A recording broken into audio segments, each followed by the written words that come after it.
तो दोस्तों आज मैं लेकर आया हूं आप लोगों के लिए एक और नेमिंग रिएक्शन जो कि बहुत ज्यादा इंपॉर्टेंट है और ये यूपी बोर्ड में कई बार पूछी जा चुकी है। चूंकि आप लोगों को पता है कि मैं जितनी भी नेमिंग रिएक्शन लेकर आ रहा हूं वो सारी की सारी आपकी यूपी बोर्ड अनसोल्ड में है, इसलिए मैं वही रिएक्शन आप लोगों को करा रहा हूं जो बार बार रिपीटेशन में आ रही है। इनको आप पक्का करके जाइए और आपको 90+ मार्क्स लाने से केमिस्ट्री के अंदर कोई भी नहीं रोक सकता है, क्योंकि सारे क्वेश्चन मैंने इंपॉर्टेंट दे रखे हैं। तो आज की जो अभिक्रिया है HBZ अभिक्रिया है, ये HBZ के नाम से ही आएगी पेपर में, लेकिन इसका फुल फॉर्म जो है वो आप यहाँ पे देख सकते हैं, हेल-बोलहार्ड-जेलिस्की अभिक्रिया के नाम से जानी जाती है।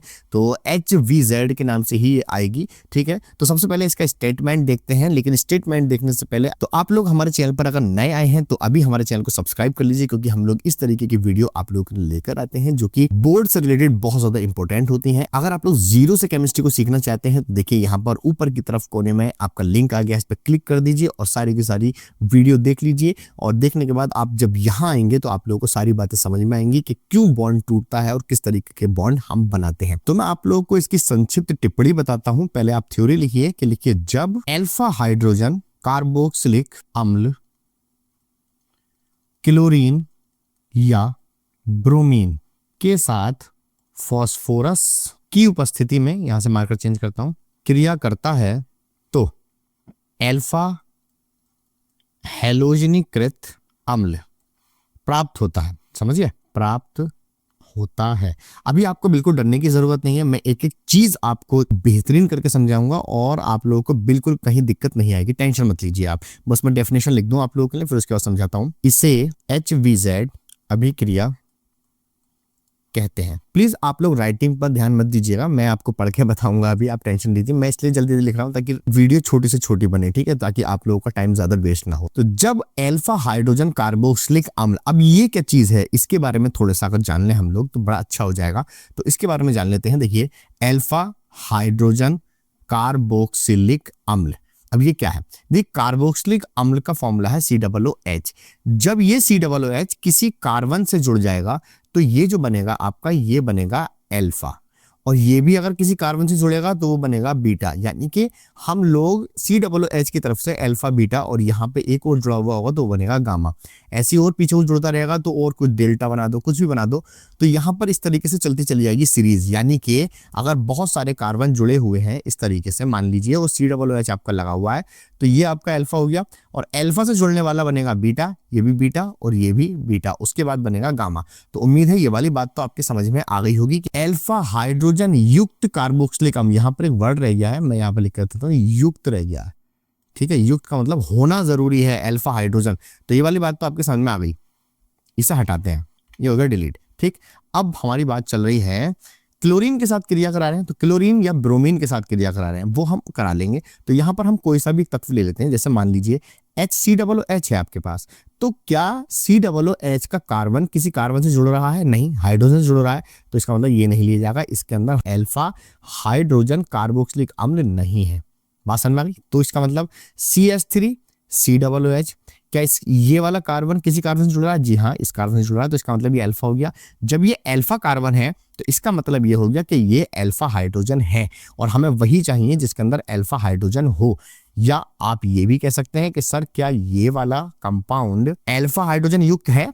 तो जरा देख लेते हैं, इस कार्बन से जुड़ने वाला अल्फा और अल्फा के साथ जुड़ने वाला बीटा, तो इसका मतलब अल्फा की जो कार्बन से जुड़े हुए हाइड्रोजन है वो अल्फा ही कहलाएंगे, यानी कि अल्फा हाइड्रोजन। तो बिल्कुल इसके अंदर भी अल्फा हाइड्रोजन है, हालांकि इसमें बीटा भी है, लेकिन हमें चाहिए केवल और केवल अल्फा हाइड्रोजन युक्त। तो यहां पर हम ये वाला कंपाउंड भी ले सकते हैं, ये वाला कंपाउंड भी ले सकते हैं, बट इस वाले कंपाउंड को नहीं ले सकते हैं। अब आपके ये पूरी तरीके से क्लियर हो गया होगा, मैं समझता हूं। तो इसे रफ करते हैं। अब इसकी समीकरण देखिए आप लोग किस तरीके से काम करेगी। तो समीकरण के लिए हम लोग क्या कर रहे हैं, तो रिएक्शन में यहाँ पर बना के दे रहा हूं आप लोगों के लिए। सबसे पहले देखिए, अल्फा हाइड्रोजन युक्त कार्बोक्सिलिक अम्ल, तो हम ले लेते हैं CH3COOH प्लस, किसके साथ क्रिया हो रही है? या तो क्लोरीन के साथ कराइए या ब्रोमीन के साथ कराइए। तो मैं यहाँ पर करा रहा हूँ क्लोरीन Cl2 के साथ, किसकी उपस्थिति में? फास्फोरस। तो यहाँ डाल देते हैं फास्फोरस, डाल दिया। आप चाहें तो P भी लिख सकते हैं सिंपल इस तरह से, ठीक। अब यहाँ पर होगा क्या, देखिए इसका मैकेनिज्म समझने की कोशिश करिए आप लोग। ये COOH है और इससे जुड़ने वाला ये C है, और इससे जुड़ रहे हैं हमारे पास में कितने हाइड्रोजन? 3 हाइड्रोजन जुड़ रहे हैं। ध्यान से देखो, ये देखो 3 हाइड्रोजन जुड़ रहे हैं ना, प्लस क्लोरीन को क्या मैं इस तरीके से लिख सकता हूँ, क्लोरीन क्लोरीन, तो यहाँ से कोई सा भी एक हाइड्रोजन, जैसे कि मान लीजिए ये वाला हाइड्रोजन यहाँ से हटेगा और किसके साथ जाएगा, एक क्लोरीन के साथ जाएगा, तो क्या बनाएगा, HCl बनाएगा। तो मैं यहाँ लिख देता हूँ HCl, और ये वाला जो क्लोरीन बचा है वो यहाँ पर आके जुड़ जाएगा, तो ये क्या बन जाएगा, ये यहाँ पे मैं लिखता हूँ। देखिए जो बनने वाला प्रोडक्ट है पहले मैं यहाँ लिखता हूँ।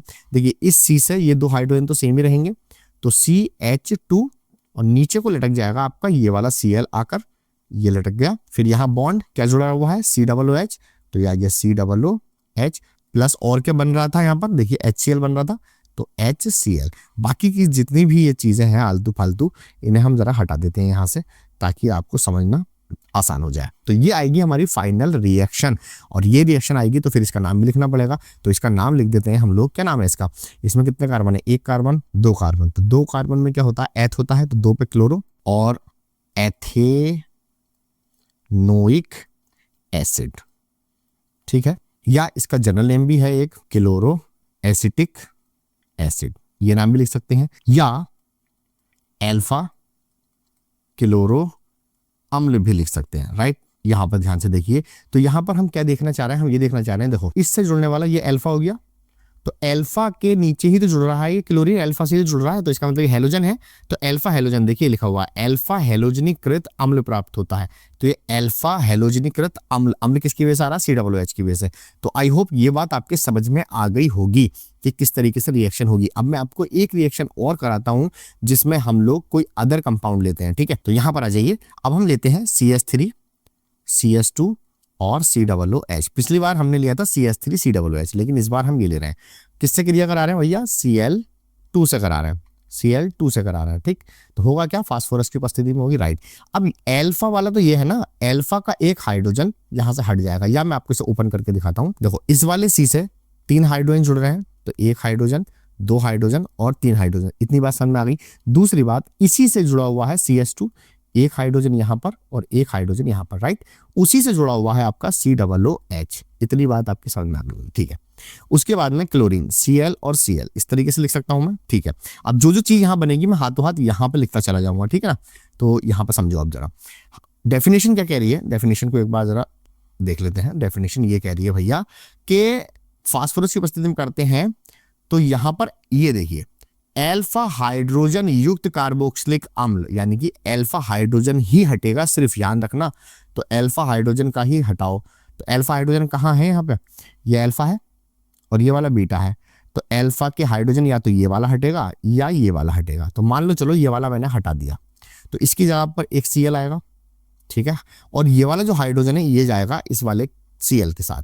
तो अब हमारा जो बनने वाला प्रोडक्ट है उसे तो ध्यान से देख लो आप, क्या बनेगा। देखो इससे तो हमें कोई मतलब ही नहीं है, ये तो ऐसे रहा, तो CH3 तो ऐसे रहा, फिर बॉन्ड, ये वाला बॉन्ड, उसके बाद में ये C और फिर ये वाला H, तो ये आ गया CH। लेकिन नीचे क्या आ गया, इसकी जगह पर आ गया भैया ये वाला क्लोरीन, तो ये आ गया आपका क्लोरीन, फिर आ गया बॉन्ड और COOH, और क्या बना हमारा, HCl भी तो बना, HCl। उम्मीद है ये वाली बात आपकी समझ में आ गई होगी, ठीक। अब इसका नाम के बारे में बात करते हैं।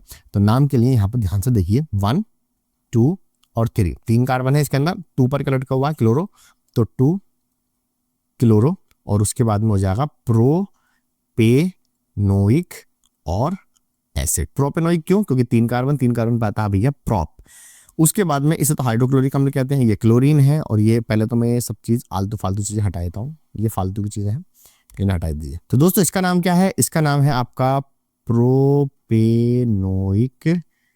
एसिड, और इसका नाम है क्लोरीन, ठीक। और इसका नाम मैंने लिख ही दिया है, ये है हाइड्रोजन क्लोराइड। इस तरीके से हमारी 2 रिएक्शन है यहाँ पे मैंने आपको बना के दिखाई। इसका नाम क्या है, मैं इसका नाम भी लिख देता हूँ, इसका नाम था एसिटिक एसिड, ठीक है, और इसका नाम तो वही है फिर से क्लोरीन, और ये मैंने बता दिया, ये फिर से वही आ गया हाइड्रोक्लोरिक एसिड। चलिए, तो इतना आपको करके आना पड़ेगा भैया। 3 नंबर में टिप्पणी लिखने के लिए आएगी, बहुत इंपॉर्टेंट है, दोनों में से एक रिएक्शन करनी पड़ेगी। अगर आप दोनों करके आते हैं तो और भी ज्यादा अच्छी बात है, ठीक। तो इसे जल्दी से आप नोट कर लीजिए, फिर मिलेंगे किसी नेक्स्ट वीडियो में। वीडियो अगर अच्छी लगी है तो एक लाइक जरूर कर दीजिएगा, चैनल को मेरा सब्सक्राइब कर लीजिएगा। मिलूंगा किसी ऐसी नेक्स्ट वीडियो में, तब तक के लिए टेक केयर एंड बाय।